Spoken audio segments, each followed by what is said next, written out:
حضرت ابو ہریرہ روایت کرتے ہیں حضور سے صلی اللہ علیہ وسلم، اور حضور نے فرمایا کہ اللہ تعالیٰ نے کہا ہے، حدیث قدسی کئی دفعہ بیان کر چکا ہوں، کیا کہا ہے؟ من عادی لی ولیا فقد آذنتہ بالحرب،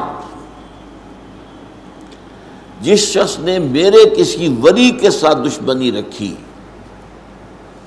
تو اس کے لیے میری جانب سے اعلان جنگ ہے۔ اب یہاں سوال پیدا ہوتا ہے کہ ولی کہتے کسے؟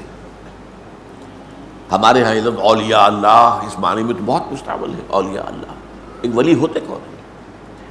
اس کے بارے میں ظاہر بات ہے کہ مختلف تصورات لوگوں کے ذہنوں میں ہیں۔ ولی وہی ہوتا ہے جس سے کچھ خارق عادات باتیں ظاہر ہو جائیں، کرامات ظاہر ہوں، جو کچھ غیب کی باتیں بھی بتا دے، مستقبل کی باتیں بھی بتا دے، بہرحال اس کی زندگی میں شریعت کی بھی پیروی موجود ہو، نظر آ رہی ہو، اس کا لباس، اس کی وضاحت وہ بھی سنت کے بہت قریب ہو۔ یہ تصورات ہمارے ذہنوں میں ہیں، ٹھیک ہے، لیکن سب سے پہلے گہرائی میں سمجھیے ولی ہوتا کون ہے، اور اس سے بھی پہلے یہ کہ یہ جو ولایت کا رشتہ ہے یہ یک طرفہ نہیں ہے۔ اللہ اہل ایمان کا ولی ہے اور اہل ایمان اللہ کے ولی ہے، یہ دو طرفہ معاملہ ہے۔ اللہ اہل ایمان سے محبت کرتا ہے اور اہل ایمان اللہ سے محبت کرتا ہے، دو طرفہ معاملہ ہے۔ تو ولی کو سمجھنے کے لیے میں نے جو آپ کو دو آیتیں سنائی ہیں، ایک سورہ بقرہ میں آیت الکرسی کے فوراً بعد جو آیت آئی ہے، اللہ ولی الذین آمنوا یخرجہم من الظلمات الی النور، اللہ تعالیٰ اہل ایمان کا ولی ہے، دوست ہے، ساتھی ہے، مددگار ہے، پشت پناہ ہے، یہ سارے الفاظ جمع کر لیں آپ تو لفظ ولی بنے گا۔ اللہ ولی الذین آمنوا، اللہ ولی ہے اہل ایمان کا، اور اس کا ظہور کیا ہوتا ہے؟ یخرجہم من الظلمات الی النور، وہ نکالتا رہتا ہے اہل ایمان کو تاریکیوں سے نور کی طرف۔ یہ تاریکیوں سے نور کی طرف آنا یہ کوئی ایک سڈن ایکٹ نہیں ہے، یہ تدریجی ہے، گریجول ہے۔ اس کا آغاز تو اسی سے ہو جائے گا جب کسی شخص نے زبان سے کلمہ شہادت ادا کیا، اشہد ان لا الہ الا اللہ وحدہ لا شریک لہ واشہد ان محمدا عبدہ ورسولہ صلی اللہ علیہ وسلم، یہاں سے وہ رشتہ شروع ہو گیا۔ لیکن اس رشتے میں پھر ترقی ہوتی ہے، یہ آگے بڑھتا ہے تدریجاً۔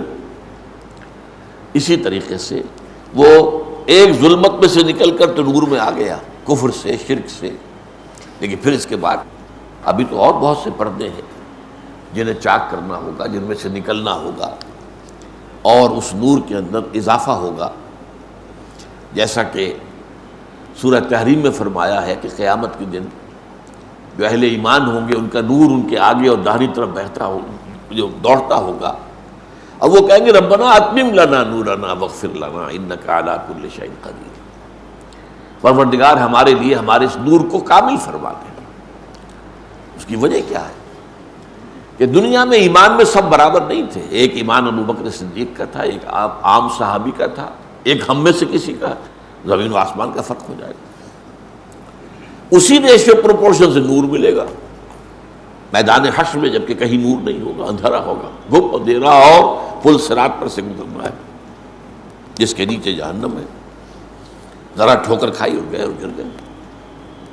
اس کا نقشہ جو ہے سورہ حدید میں کھینچا گیا ہے کہ اہل ایمان تو گزر جائیں گے، ان کے پاس نور ہوگا سامنے بھی اور داہنی طرف بھی، سامنے نور ایمان کا ہوگا، داہنی طرف اعمال صالحہ کا۔ منافقوں کے پاس ہوگا نہیں، دنیا میں وہ ان کے ساتھ تھے، کوئی نور نہیں ہوگا۔ اور وہ اہل ایمان سے کہیں گے انظرونا نقتبس من نورکم، بھائی ذرا آرام سے ٹھہر ٹھہر کر چلو، تمہاری روشنی سے ہم بھی فائدہ اٹھا لیں، ہمارے پاس تو نہیں ہے۔ اس نور کے بارے میں آتا ہے کہ کسی کو تو اتنا ہوگا کہ مدینہ منورہ سے صنعاء تک اس کی روشنی چلی جائے،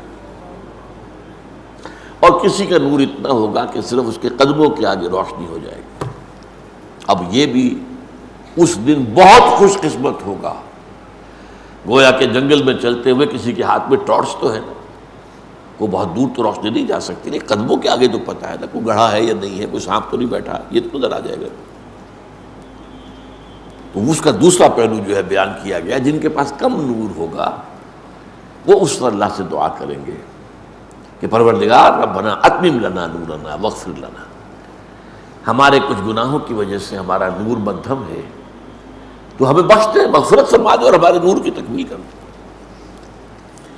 تو اللہ ولی الذین آمنوا یخرجہم من الظلمات الی النور۔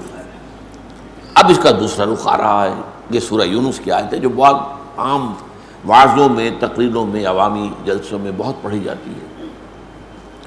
الا ان اولیاء اللہ لا خوف علیہم ولا هم یحزنون الذین آمنوا وکانوا یتقون لهم البشرى فی الحیاۃ الدنیا والآخرہ لا تبدیل لخلق اللہ ذلک هو الفوز العظیم۔ آگاہ ہو جاؤ، اللہ کے اولیاء، اللہ کے ولی جو ہیں ان کے لیے کوئی خوف نہیں ہے، نہ کوئی حزن ہے۔ لہم البشریٰ فی الحیات الدنیا الذین آمنوا وکانوا یتقون، اور یہ کون ہے جو ایمان لائے اور پھر تقوی کی روش پر گامزن رہے۔ لہم البشریٰ فی الحیات الدنیا والآخرہ، ان کے لیے بشارتیں ہیں دنیا کی زندگی میں بھی اور آخرت میں بھی۔ لا تبدیل لخلق اللہ، یہ اللہ تعالیٰ کی تقدیر ہے، اس کی خلق کی ہے اسی اصول پر۔ ذالک هو الفوز العظیم، اور یہ مقام جس کو حاصل ہو گیا تو یہ بہت بڑی کامیابی۔ اب اس کا تجزیہ کیجیے، یعنی ولی کون ہے اس کو ڈیفائن کر دیا۔ الذین آمنوا وکانوا یتقون، وہ لوگ جو ایمان لائے اور انہوں نے تقوی کی روش اختیار کی۔ ایمان لائے کا مطلب ابھی میں نے بیان کیا، پہلا قدم تو ہو گیا شہادت، وربل اٹیسٹیشن۔ دوسرا قدم دل میں یقین پیدا ہو جانا، وَلَمَّا يَدْخُلِ الْإِيمَانُ فِي قُلُوبِكُمْ، بہت مرتبہ یہ آیت آئی ہے سورہ حجرات کی میرے بیان میں۔ ابھی تک ایمان تمہارے دلوں میں داخل نہیں ہوا، یہ بدو دعویٰ تو کر رہے ہیں لیکن یہ اسلام لائے ہیں، ایمان ابھی نہیں لائے۔ ایمان تو تب ہوگا جب کہ دل کے اندر یقین پیدا ہو۔